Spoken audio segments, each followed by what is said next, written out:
വീട്ടുകാരുടെ നിലവിളി കേട്ടാണ് ആ 3 കുട്ടികളും ഉണരുന്നത്. നോക്കുമ്പോൾ അവരുടെ ഉമ്മയെ അവിടെ കാണുന്നില്ല. തുടർന്ന് ഓടി പുറത്തേക്കെത്തിയപ്പോൾ ആ കുഞ്ഞുമക്കൾ കാണുന്നത് ഒരു മുളം കയറിൽ തൂങ്ങി നിൽക്കുന്ന അവരുടെ ഉമ്മയെയാണ്. വല്ലാത്ത ഒരു അവസ്ഥ. ചേറൂർ സ്വദേശി നിസാറിന്റെ ഭാര്യ ജലീസ എന്ന 31-കാരിയെയാണ് ഇന്ന് പുലർച്ചെ മരണപ്പെട്ട നിലയിൽ കണ്ടെത്തുന്നത്. പെട്ടെന്നൊരു ദിവസം അവരുടെ എല്ലാമെല്ലാമായ ഉമ്മയെ നഷ്ടമായി എന്നറിയുമ്പോൾ ആ മക്കൾക്ക് എങ്ങനെയാണ് അത് സഹിക്കാൻ കഴിയുക?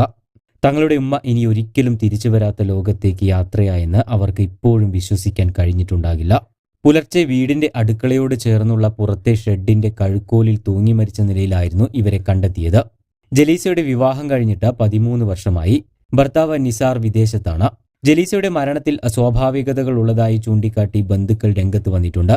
മരണവിവരം അറിഞ്ഞ യുവതിയുടെ വീട്ടുകാർ സ്ഥലത്തെത്തിയപ്പോൾ മൃതദേഹം നിലത്ത് തട്ടിയ നിലയിലായിരുന്നു എന്നാണ് സഹോദരി ഭർത്താവ് പറഞ്ഞത്. കഴിഞ്ഞ ദിവസം ഭർത്തൃമാതാവുമായും ഭർത്താവിന്റെ സഹോദരിമാരുമായും തർക്കം നടന്നിരുന്നതായി ബന്ധുക്കൾ പറയുന്നു. ഇതിന് പിന്നാലെ തന്നെ മരണം നടന്നതിൽ ദുരൂഹതയുണ്ട് എന്നാണ് യുവതിയുടെ ബന്ധുക്കൾ ആരോപിക്കുന്നത്.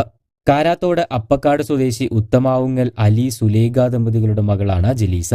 സംഭവത്തിൽ അസ്വാഭാവിക മരണത്തിന് വേങ്ങര പോലീസ് കേസെടുത്ത് അന്വേഷണം ആരംഭിച്ചിട്ടുണ്ട്. പോസ്റ്റ്മോർട്ടം നടപടികൾക്ക് ശേഷം മൃതദേഹം ബന്ധുക്കൾക്ക് വിട്ടുനൽകും. ഫാത്തിമ നഷ്വ, ഫാത്തിമ നജ്വ, സയ്യിദ് മുഹമ്മദ് എന്നിവരാണ് മക്കൾ. കൂടുതൽ വാർത്തകൾക്കും വിശേഷങ്ങൾക്കുമായി ചാനൽ സബ്സ്ക്രൈബ് ചെയ്യാൻ മറക്കരുത്.